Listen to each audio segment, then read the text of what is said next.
do you teach reading in small groups? I hope the answer is yes. If it's no, we need to talk personally, one-on-one. Email me, okay? Hey everyone, welcome back for another episode in Adventures of Comprehension. My name is Ciera Harris, and I'm the author behind Ciera Harris Teaching. If you haven't done so already, make sure to comment below and let me know that you're here watching. Let me know where you teach and where you're from. I can't wait to hear from you. Everyone, hopefully, is teaching reading in small groups. Whether you get in one group a day or more than one group, it's better than nothing. But let's talk about what those should actually look like. What to do or what to teach in small groups. All right, let's dive right in. Tip number 1, when doing small groups, make sure that you know your purpose. This is a big one. This is one I think we should make sure that we reflect on every year when we're kind of making our plans at the beginning of the year for what our reading block is going to look like. We want to make sure we know our purpose for our small groups, because there's actually a lot of different purposes of which to have small groups in your classroom.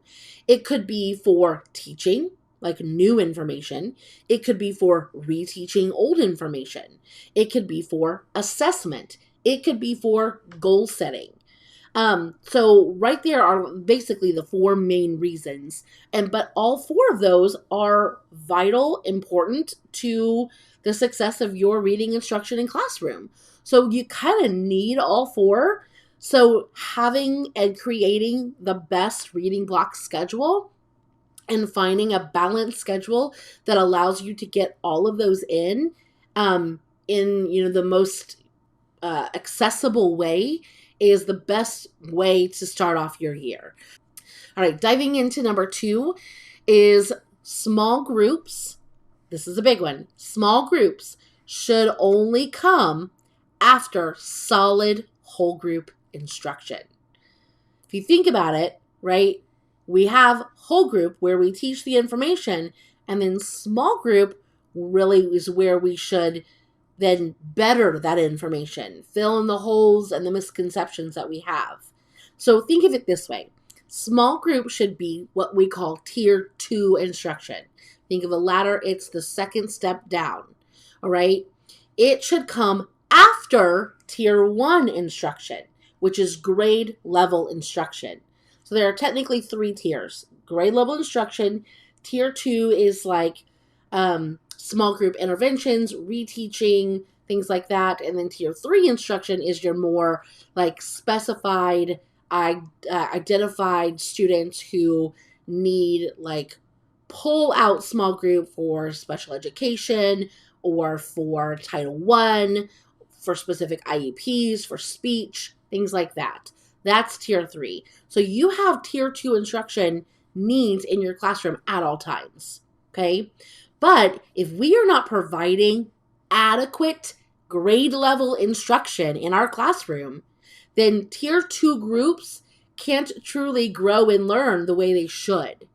So if we are giving more emphasis on tier 2, we're doing it backwards.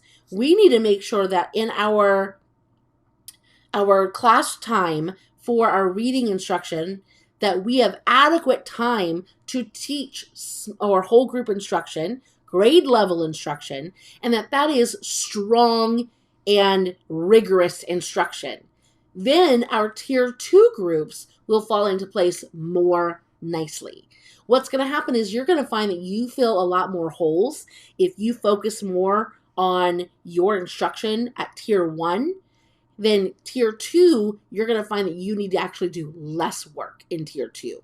If your focus is small groups all the time and you're only giving like a 10-minute little mini lesson, then you're going to do a lot more hard work in small groups.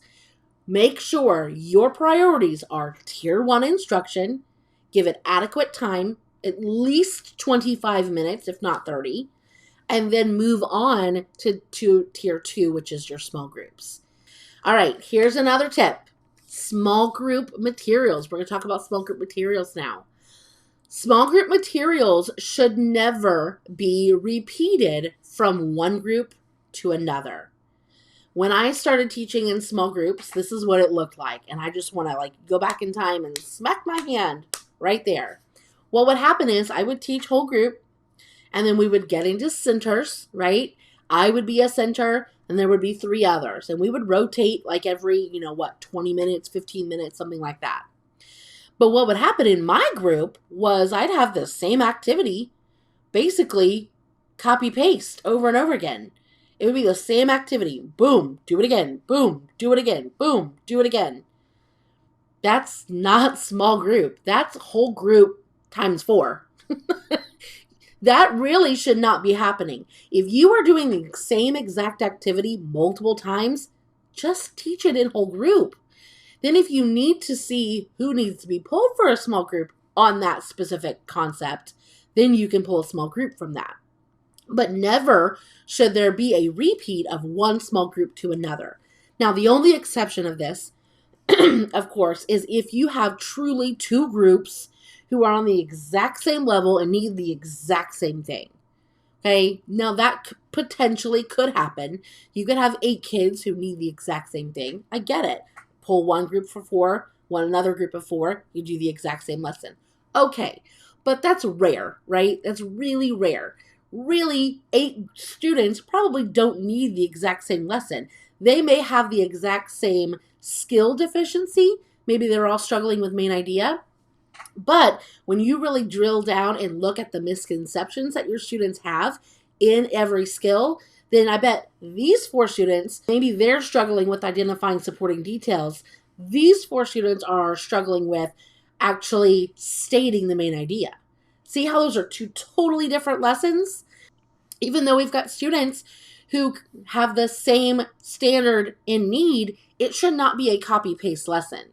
So all of our small group lessons should all be completely tailored to the students in that group and what they need at that time. Now talking about small groups, in the small group setting, when you're actually in the small group itself, then the most important thing that you can actually do as a teacher when you're in the small group is model for your students. So if you think of it this way, you taught whole group whatever skill you taught. You modeled, hopefully, that skill or strategy. And your model and your activity that you did with them, it did not take effect. There are some misconceptions somewhere. You want to take note specifically on where those misconceptions took place. So, for example, the main idea one that I just mentioned. Maybe you gave them an exit ticket and you had certain students unable to identify supporting details, certain students unable to state the main idea. Those are 2 different misconceptions in one standard, okay? So then, this is in your small group, you have a chance now to model these misconceptions for your students. They need to now see this skill or this strategy being done again. They need to hear your thoughts and your thinking one more time to be able to move past this misconception. So now you're able to model more specifically for these 4 students. If you have the 4 who do not know how to identify supporting details, then your model is tailored to that. And you're able to model that thinking, all the questions that you ask, all the steps that you take, and then you do the activity together, and you're able to focus on that specific misconception. And then you do that thing again, but again, tailored to a new misconception that these students have. The point of this is that you are taking 2 to 3 minutes in your lesson in that small group to model for your students. There should never be a small group where we all sit down and immediately students are applying an activity. Okay? They need to take time to hear you, see you, read and think out loud to know again, what does this look like in my brain? How should this look, feel, and sound in my own brain in order to do this skill successfully? I have holes to fill. This model is going to help fill the holes for the students. Our next small group tip is that concepts taught in small groups should be mirrored from what is taught in whole group. So, new concepts, that like brand new information, rarely should be introduced and taught in small groups. There's one exception that I believe is a true exception, and that is for your high ability students. So if I reflect back and think about my classroom, the only time I really taught small group new information was for those specific high ability kids. The students who I knew needed a push and needed information that I wasn't going to address in whole group teaching. They needed something tailored completely to them that was new to them. So maybe, I was teaching things like, propaganda or like thinking about how to make certain concepts more rigorous and going a lot deeper into certain topics, or looking at, the next grade level standards and trying to introduce them to those to get them ready, and introduced to, fourth grade or fifth grade or third grade or whatever the next grade level would be. So I think that's your words are hard, exception. That's your only exception to this rule. But back to the tip. Concepts taught in small group, again, should be mirrored from what is taught in whole group. So what I teach in, let's call week number 1, that skill or that strategy should then be what I teach in week number 2 in small groups. So it kind of follows a week behind. What that does is it allows our students to have ample opportunity in whole group to make sure that they have had every chance that they can for that new learning to stick in whole group before they do it in small groups. And this is where I think the whole emphasis of tier 1 instruction is so important. If I am teaching to my whole class main idea, I don't want to jump right into main idea small groups in week 1. I haven't given them enough time for that learning to sink in. I want to teach main idea Monday through Friday, teach it. Teach. Okay? Now, that doesn't mean that I'm not taking exit tickets during those lessons. That does not mean that I'm not addressing misconceptions during whole group instruction. If I see on an exit ticket that I have a big group of kids who have a misconception, I can still address that in my model that next day, and I can still address that in whole group the next day, but I'm not pulling small groups yet. I want to throw 5 strong days of instruction at them and then give them an assessment on that last day. Then from that assessment, week 2 is when I pull small groups. Okay, now I'm pulling small groups for main idea. I have all these reteaching groups of all these different misconceptions to fill holes, and then maybe I have some high kids who totally have it and I can push them further.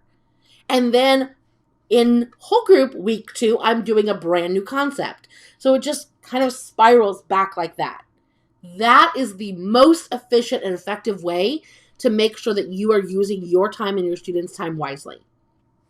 All right, our final tip for tonight is that all small group times should include the following concepts. This is kind of like a breakdown black and white checklist that I like to give teachers. So when you are in small groups, every small group should have the following concepts. Obviously, modeling, which is what we already talked about. We need to make sure that small groups have tailored feedback. What I mean by that is you are pulling these students for a reason.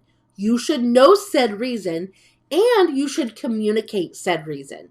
You should be able to give those students tailored feedback, specific feedback to why and what their misconceptions are and what they need to do to fix them. All right? It's not a blanket statement to the whole group. It is a, Susie, I can see that we're struggling with da-da-da-da-da. You need to remember to da-da-da-da-da. Let's practice that. That is tailored, specific feedback, okay? Another thing is every small group should have hands-on practice with the teacher, meaning guided by the teacher, and hands-on practice that is independent. So basically, I just completely restated the gradual release model. The gradual release model applies in whole group and in small group. You need a model.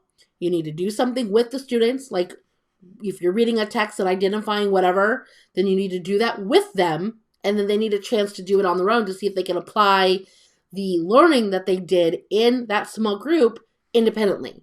You need to know whether what you just taught stuck. So in that 15 minutes, I have 2 or 3 minutes to model. We got about 7 or 8 minutes to practice together. And then they've got like 3 or 4 minutes to try it on their own. Boom. I just did an I do, we do, you do small group right there. That's going to give you the most effective approach to teaching small groups. All right. Now, if you do guided reading, I know guided reading kind of has different components, so the times may change, but still in guided reading, I can still model. There's still a teaching point in guided reading. I am still giving tailored feedback, right? I'm listening to them read and giving tailored feedback. I still need to have some kind of hands-on practice, and I still need to have some kind of independent piece. There still need to be something that they are doing in guided reading where I am taking note on whether or not they are applying what I'm teaching. If not, then what did you just learn about your students, right? You don't want to let students walk away from your table with you not knowing something new to help them with. Or something like, hey, we didn't get it yet. We need to do this again. We need to try something new. Or, hey, they've got it, but I saw this other misconception pop up now. We're gonna work on that next time. So there needs to be something that you've learned about your students before they walk away. So hopefully this helps you answer the question of what do I do in small groups? What should my small groups look like? What are some things I should be doing or things I shouldn't be doing when it comes to pulling small groups in your reading class. I'd love to know your biggest takeaway. Let me know before you say goodbye. Let me know your biggest takeaway below. What is a change maybe that you are going to be making in your groups? I can't wait to hear all about it. If you have any questions, of course, let me know below and I'm happy to answer. But thank you so much for joining. I hope you are all having a wonderful week. Bye.